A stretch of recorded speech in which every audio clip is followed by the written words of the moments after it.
Today is the deadline for the owner of a northeast apartment building to obtain the proper permits and demolish the structure after a partial building collapse left more than a dozen people displaced back in January.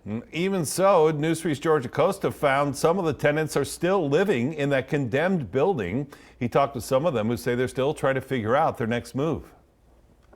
We have many people who have called this place home for years say months later they have been left in limbo and are still left with several unanswered questions. I don't know what's going on, but since the roof fall, I don't know. It ain't nothing. Don't nobody want to be seen, heard, nothing. I don't know.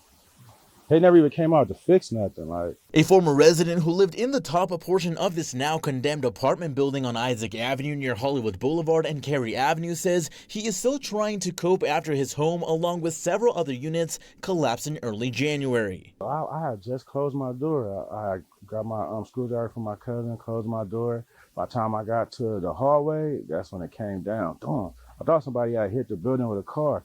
But when I looked and turned around, it was dust, and I tried to open the door. I'm like, oh, the whole thing fell out. Less than a week after the building's partial collapse, a Clark County inspector issued an abatement order to the owner of the property, saying the building was dangerous and its structural integrity was compromised.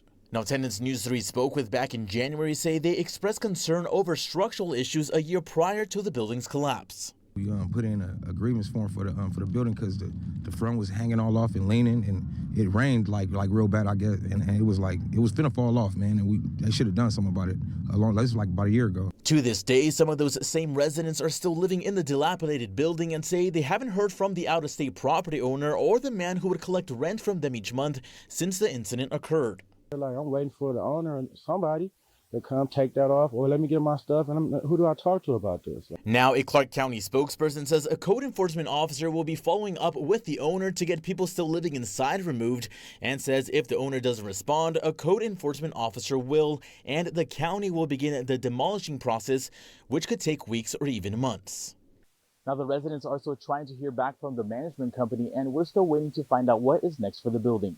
But for now, reporting in the northeast part of the valley, George Acosta, News 3.